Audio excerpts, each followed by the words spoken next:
2016 रात के 8 बज रहे थे।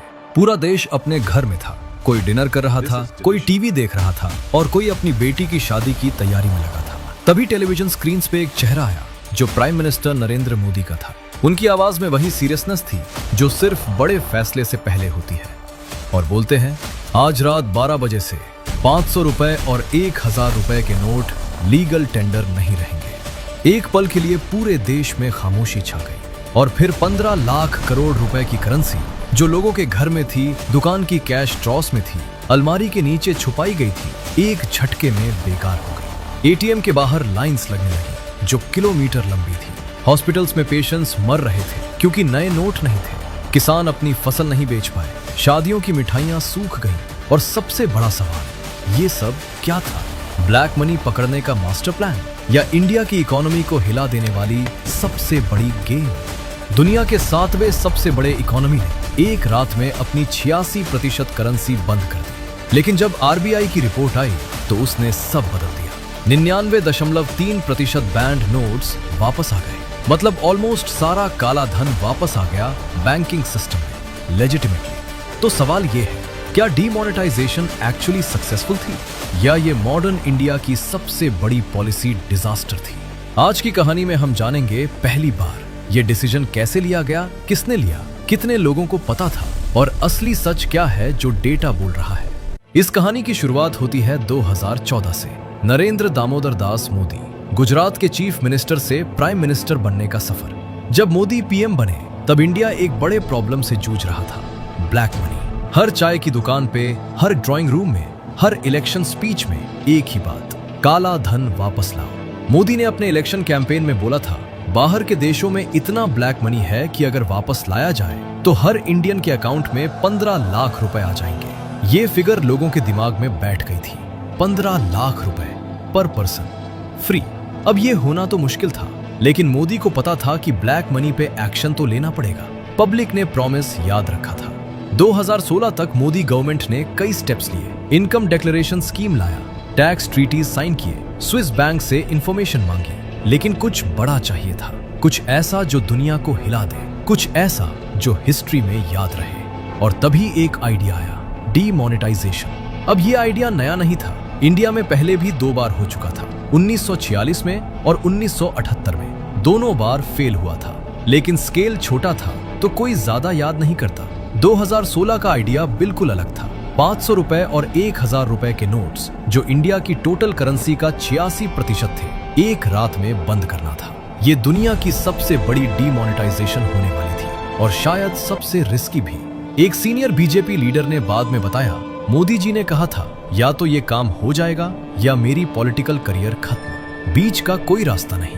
लेकिन सवाल ये था, इतना बड़ा डिसीजन सीक्रेटली कैसे लिया जाए? आरबीआई को कब बताया जाए? नोट्स कैसे प्रिंट हो? कैसे इंश्योर हो कि न्यूज लीक ना हो? क्योंकि अगर एक दिन पहले भी न्यूज लीक हो गई तो पूरा प्लान फेल। ब्लैक मनी वाले सब कैश हटा लेंगे और सरकार हाथों में सिर्फ एम्बैरेसमेंट होगी। इस लेवल की सीक्रेसी इंडिया में पहले कभी नहीं देखी गई थी। और यहां से शुरू होता है असली खेल। एक दिन, एग्जैक्ट डेट अभी भी सीक्रेट है, प्राइम मिनिस्टर्स ऑफिस में एक मीटिंग हुई। बहुत कम लोग थे, सिर्फ 4 से 5 ट्रस्टेड ऑफिशियल्स। मोदी ने बोला, मैं 500 रुपए और 1000 रुपए के नोट्स बंद करना चाहता हूं, रात को, बिना किसी वार्निंग के। रूम में साइलेंस छा गई। समझो ऐसे, ये ऐसे था जैसे कोई बोले कि कल से ऑक्सीजन फ्री नहीं मिलेगी। क्योंकि इंडिया कैश बेस्ड इकोनॉमी था, 95% ट्रांजैक्शंस कैश में होती थी और जिस करेंसी को बंद करना था वही 86% सर्कुलेशन में थी। ऑफिशियल्स ने कंसर्न्स रेज किए, सर एटीएम्स में नए नोट्स फिट नहीं होंगे, साइज अलग है, बैंक्स को ट्रेनिंग चाहिए, लॉजिस्टिक्स नाइटमेयर होगा। मोदी ने कहा, कर लो मैनेज, डेडलाइन 8 नवंबर है। अब आरबीआई का रोल आता है। RBI, reserve bank of India, जो करेंसी प्रिंट करता है, जो मॉनेटरी पॉलिसी डिसाइड करता है। रघुराम राजन उस वक्त आरबीआई गवर्नर थे, ब्रिलियंट इकोनॉमिस्ट, आईएमएफ में काम कर चुके थे। 2008 की ग्लोबल फाइनेंशियल क्राइसिस प्रिडिक्ट करने वाले सिर्फ वही थे। लेकिन सितंबर 2016 में राजन का टेन्योर खत्म हो गया। उन्होंने दूसरा टर्म नहीं लिया। क्यों? ऑफिशियली उन्होंने पर्सनल रीजंस बोला, अनऑफिशियली बहुत सी थियरीज हैं। उनकी जगह आए उर्जित पटेल, गवर्नमेंट के साथ बिल्कुल कोऑपरेटिव। उर्जित पटेल को डीमोनेटाइजेशन के बारे में कब बताया गया?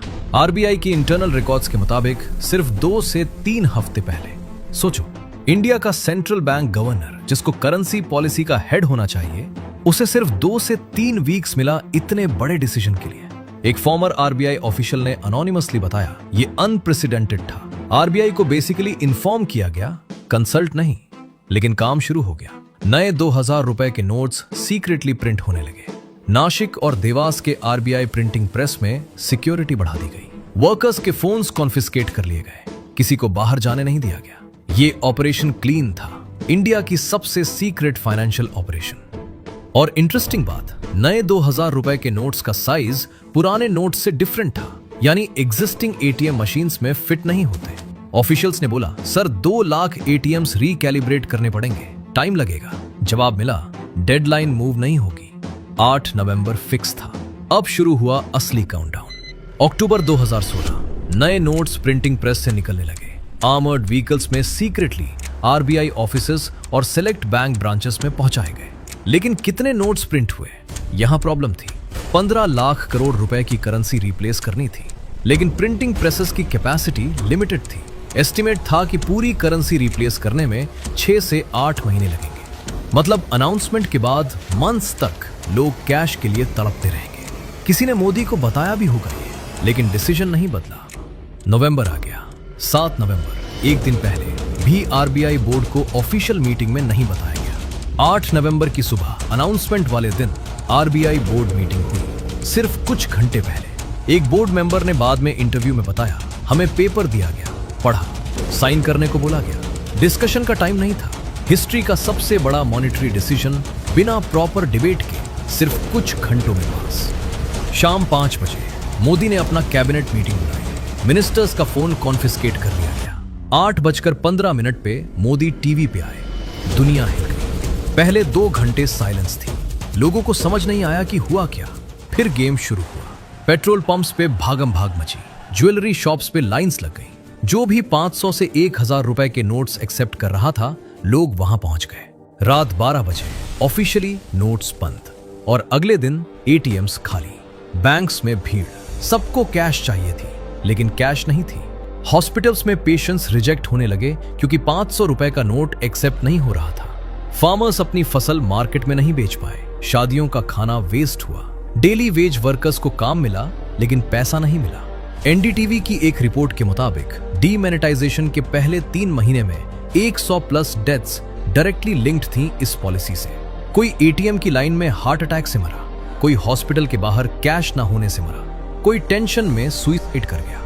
लेकिन सरकार ने कहा, short term pain, long term gain. Modi ने बोला, मुझे 50 दिन दो, अगर कुछ गलत हुआ तो मुझे जो सजा देना हो दे देना।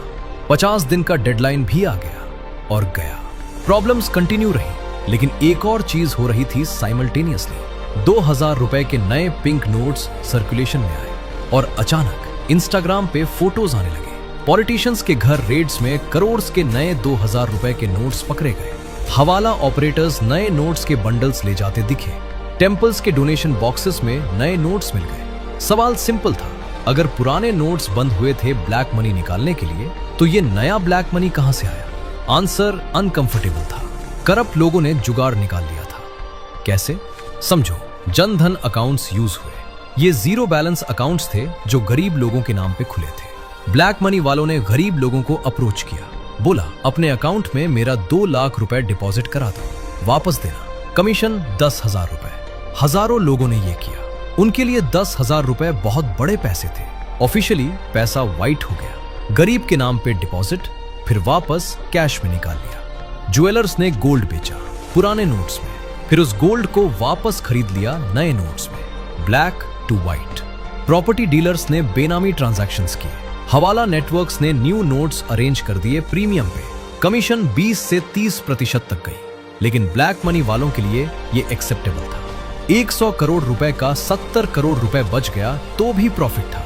एक इनकम टैक्स ऑफिसर ने अनोनिमसली बताया, हमने देखा कि with in 2 weeks system adapt हो गया था। जो लोग सीरियसली करप्ट थे, उनके पास रिसोर्सेस थे एस्केप करने के, और जो आम आदमी था वो लाइन में खड़ा था। वो अपनी 10,000 रुपए की सेविंग्स के लिए 4 से 5 घंटे एटीएम के बाहर वेट कर रहा था। उसकी बेटी की शादी पोस्टपोन हो गई। उसके बिजनेस का कैश फ्लो रुक गया, लेकिन उसने वेट किया क्योंकि मोदी ने बोला था देश के लिए करेंगे। उसी पेट्रियोटिज्म ने देश को चुप करवा दिया। 50 दिन गुजर गए, 100 दिन गुजर गए, साल बीत गया और फिर आई आरबीआई की फाइनल रिपोर्ट जो सब बदलने वाली थी। अगस्त 2018 आरबीआई ने अपनी एनुअल रिपोर्ट रिलीज की। उसमें एक नंबर था जो सबको शॉक्ड कर गया। 15.31 लाख करोड़ रुपए की बैंड करेंसी में से 15.28 लाख करोड़ रुपए वापस आ गए, 99.3%। रुको, फिर से समझाओ। डीमोनेटाइजेशन का मेन पॉइंट था ब्लैक मनी डिस्ट्रॉय करना। करेंसी बंद करो तो ब्लैक मनी वाले अपना कैश बैंक में डिपॉजिट नहीं कर पाएंगे क्योंकि उन्हें इनकम सोर्स प्रूव करना पड़ेगा। लेकिन 99.3% वापस आ गई। मतलब या तो इंडिया में ब्लैक मनी थी ही नहीं या फिर ब्लैक मनी वालों ने सिस्टम बीट कर लिया। दोनों में से जो भी हो, डीमोनेटाइजेशन का कोर ऑब्जेक्टिव फेल हुआ। ऑपोजिशन ने बोला we told you so. Ex PM Manmohan Singh, जो खुद इकोनॉमिस्ट है, ने पार्लियामेंट में बोला था ये ऑर्गेनाइज्ड लूट है, लीगलाइज्ड प्लंडर है। रघुराम राजन ने एक इंटरव्यू में कहा डीमोनेटाइजेशन के लॉन्ग टर्म कॉस्ट्स बेनिफिट से ज्यादा है। इंडिपेंडेंट इकोनॉमिस्ट्स ने एस्टिमेट किया कि जीडीपी ग्रोथ 1 से 2% स्लो हुई। Small businesses, specially informal sector, devastated हो गया। Millions of jobs lost. लेकिन गवर्नमेंट का स्टांस डिफरेंट था। उन्होंने बोला ब्लैक मनी डिस्ट्रॉय करना सिर्फ एक ऑब्जेक्टिव था। एक्चुअल गोल्स थे डिजिटल पेमेंट्स बढ़ाना, टैक्स बेस बढ़ाना, काउंटरफाइट करेंसी खत्म करना, टेरर फंडिंग रोकना। फेयर पॉइंट थी क्या ये?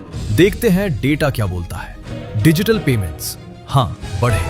यूपीआई ट्रांजैक्शंस 2016 में ऑलमोस्ट जीरो थे, आज मंथली 15+ लाख करोड़ रुपए है। लेकिन एक्सपर्ट्स कहते हैं ये ट्रेंड वैसे भी होता जियो और स्मार्टफोन्स की वजह से। Tax base, income tax returns file करने वालों की संख्या बढ़ी। 2016 में 4.36 करोड़ थे, 2019 में 6.78 करोड़। लेकिन एक्चुअल टैक्स कलेक्शन में ड्रामेटिक इंक्रीज नहीं हुआ। काउंटरफीट करेंसी, 400 करोड़ रुपए की फेक करेंसी थी सर्कुलेशन में। 15 लाख करोड़ रुपए की इकोनॉमी डिसरप्ट की 400 करोड़ रुपए के लिए। Terror funding, stone pelting Kashmir में टेम्परेरली रुकी, फिर वापस शुरू हो गई। तो फाइनल वर्डिक्ट क्या है? ये वो सवाल है जो आज भी डिवाइड करता है इंडियंस को। कुछ कहते हैं मोदी ने बोल्ड डिसीजन लिया, करप्शन के खिलाफ मैसेज गया, लॉन्ग टर्म में डिजिटल इंडिया बना।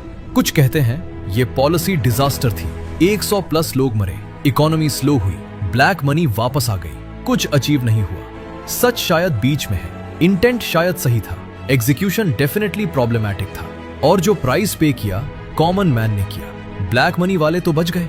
हजारों कहानियां हैं जो ऑफिशियल रिपोर्ट्स में नहीं आती। महाराष्ट्र के यवतमल में एक फार्मर बपुराव तजने ने 60,000 रुपए की कॉटन बेच के 500 रुपए के नोट्स लिए थे। डीमोनेटाइजेशन के बाद वो नोट्स बेकार हो गए। बैंक्स में लाइन में खड़े होने की हिम्मत नहीं थी। 2 हफ्ते बाद उसने सुसाइड कर लिया। चेन्नई में एक 72 साल की विडो अपनी पूरी सेविंग्स 1.5 लाख रुपए ओल्ड नोट्स में रखती थी। बैंक अकाउंट नहीं था, डेडलाइन में एक्सचेंज नहीं करवा पाई, पैसा डूब गया। दिल्ली के सरोजनी नगर में एक स्मॉल शॉपकीपर ने अपनी दुकान बंद कर दी। कैश फ्लो रुक गया था, लोन नहीं मिला, बिजनेस वापस खड़ा नहीं हुआ। ये वो लोग हैं जिनके लिए 500 रुपए का नोट लाइफ और डेथ का फर्क था। ये वो लोग हैं जिन्हें शॉर्ट टर्म पेन झेला लेकिन लॉन्ग टर्म गेन कभी नहीं मिला।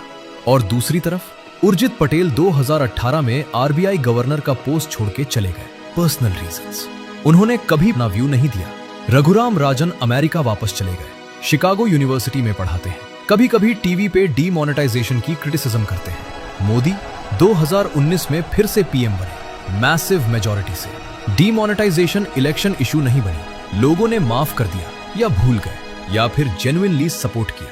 सुप्रीम कोर्ट में केस गया, क्या डीमोनेटाइजेशन कॉन्स्टिट्यूशनल थी?